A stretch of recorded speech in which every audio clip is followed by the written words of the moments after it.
రైతులు పంటల సాగులో ఎరువులు, పురుగుమందుల వినియోగాన్ని తగ్గించాలని పనగానపల్లె కృషి విజ్ఞాన కేంద్రం సీనియర్ వ్యవసాయ శాస్త్రవేత్త డాక్టర్ ధనలక్ష్మి సూచించారు. కేంద్ర, రాష్ట్ర ప్రభుత్వాల ఆధ్వర్యంలో చేపడుతున్న వికసిత్ సంకల్ప్ అభియాన్ కార్యక్రమంలో భాగంగా నంద్యాల జిల్లాలోని 135 గ్రామాలలో రైతులతో సమావేశం నిర్వహించి పంటల సాగులో శాస్త్రీయ పద్ధతులు, చేపట్టవలసిన జాగ్రత్తలు, తగు సూచనలను, అలాగే ప్రభుత్వం రైతులకు అందజేసే వివిధ పథకాలు, వాటి నియమ నిబంధనలు తెలియజేయడం జరిగింది. ఈ కార్యక్రమంలో వ్యవసాయ మరియు వ్యవసాయ అనుబంధ శాఖల అధికారులు, సంబంధిత శాస్త్రవేత్తలు పాల్గొన్నారు.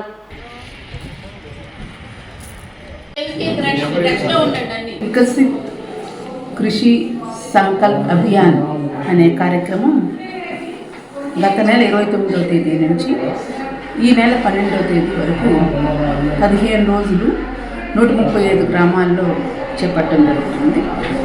ఈ కార్యక్రమం యొక్క ముఖ్య ఉద్దేశం ఏంటంటే, భారత ప్రభుత్వం వారు కేంద్ర వ్యవసాయ శాఖ మంత్రి శ్రీ శివరాజ్ సింగ్ చౌహాన్ గారు ప్రతి గ్రామంలో శాస్త్రవేత్తలు వెళ్ళాలి, రైతులు ఏం చేస్తున్నారో శాస్త్రవేత్తలు కనుక్కోవాలి, అలాగే రైతులకి ఖరీఫ్కి ముందుగా ఎలాంటి చర్యలు చేపట్టాలనే విషయం మీద రైతులకు అవగాహన కల్పించాలనే ఉద్దేశంతో ఈ కార్యక్రమం చేపట్టడం జరిగింది.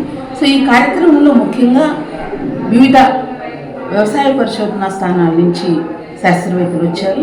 అలాగే మనకి నంద్యాల జిల్లాకి Indian institute of millets research institute నుంచి శాస్త్రవేత్తలు వచ్చున్నారు.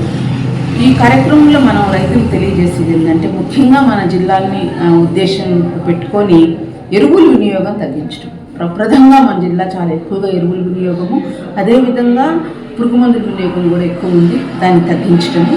ఇంకొకటి సాధ్యమైనంత వరకు సేంద్రీయ విధానంగా వెళ్ళటం.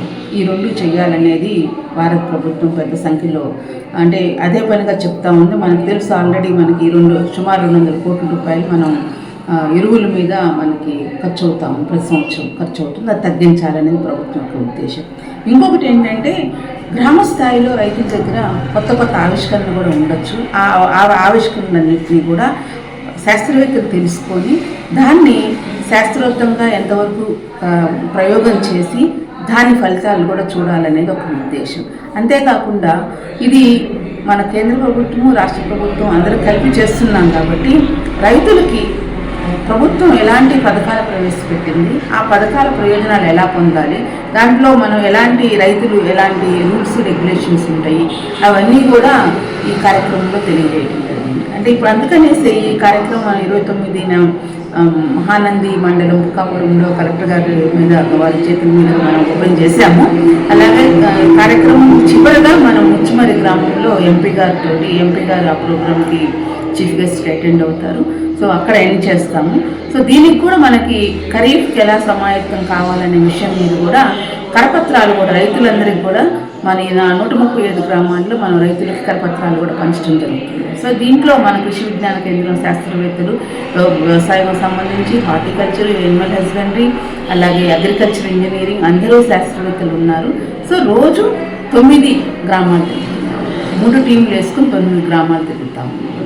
ఇది మొత్తం Indian council of agriculture research వారి పర్యవేక్షణలో మా హెడ్ ఆఫీస్ అఠారి హైదరాబాద్ వారిన దాస్మీర్తో డాక్టర్ షేక్ మీరా గారి డైరెక్షన్లో ఈ ప్రోగ్రాం మొత్తం జరుగుతాం. కృషి సంకల్ప అభియాన్ అనేటువంటి పేరుతో వికసిత్ కృషి సంకల్ప అభియాన్ అనే పేరుతో శాస్త్రవేత్తలు, వ్యవసాయ అధికారులు, వ్యవసాయ అనుబంధ శాఖలు అందరూ కూడా ఈరోజు మరి మన ఊరికి రావడమే కాదు, దేశమంతటా కూడా ఈ ప్రోగ్రాం జరుగుతుంది. సో భారతదేశం, అదేవిధంగా మన ఆంధ్రప్రదేశ్ రాష్ట్రం వ్యవసాయ శాఖ చేపడుతున్నటువంటి కార్యక్రమాలు ఏవైతే ఉన్నాయో, ఇంక్లూడింగ్ రీసెర్చ్, పరిశోధన, విస్తరణ రెండు కూడా రైతులకు అందుబాటులోకి తీసుకురావాలనే ఉద్దేశంతో ఈ మంచి కార్యక్రమం చేపట్టడం జరిగింది. సో ఇప్పుడు ముందుగా జిల్లాధికారులందరూ కూడా మాట్లాడినారు. తర్వాత కృషి విజ్ఞాన కేంద్రం యాగంటిపల్లి వారు కూడా వారి దగ్గర ఉన్నటువంటి రీసెర్చ్లో మేలైన రకాలు ఏమున్నాయి, వాటి యొక్క ఫలితాలు ఎట్లా ఉన్నాయని మాట్లాడారు. రైతుల నుంచి కూడా మంచి స్పందన వచ్చింది. వారికి కావాల్సినటువంటి విత్తనాలు మరి ఎన్డీఆర్ఆర్ 7 కానీ, బీపీటీ కానీ, ఇవన్నీ కూడా మనకు ఎస్విపి సీడ్ విలేజ్ ప్రోగ్రామ్ అనేటువంటి పథకం ద్వారా మనకు ఒక గ్రామానికి 25 ఎకరాలు పండించేటువంటి అవకాశం ఉంది. అది 1 ఎకరా ఒక రైతుకి ఇస్తాము. అది రాబోయేటువంటి రోజుల్లో తిరిగి రైతులకు ఇచ్చి ఆ విధంగా విత్తన మార్పిడి అనేది చేసుకుంటే 10% అన్న ప్రతి సంవత్సరం కొత్త విత్తనము మనం 10% అన్న మార్చాలి. ఆ రేషియోలో వెళ్తే మనకు పంట ఉత్పత్తి తర్వాత దిగుబడి కూడా బాగుంటుంది. ఎప్పుడు వేసిన రకమే అదే పంట అదే వేసుకుంటూ వెళ్తే కూడా దిగుబడి తగ్గేదానికి ఆస్కారం ఉంది. కాబట్టి ఇటువంటి నవీన టెక్నాలజీ ఇంకా డ్రోన్ విషయాల్లో కూడా మన గ్రామం చాలా బాగా ఉపయోగిస్తూ ఉంది. రాబోయే రోజుల్లో కూడా పిచికారి విషయంలో పెస్టిసైడ్ వాడే విషయాల్లో కూడా డ్రోన్ ఉపయోగించుకొని లబ్ధి పొందాలని మనవి చేస్తున్నాం. ఈ విధంగా మీరందరూ కూడా పార్టిసిపేషన్ అందుకు మీకందరికీ ధన్యవాదాలు తెలుపుకుంటూ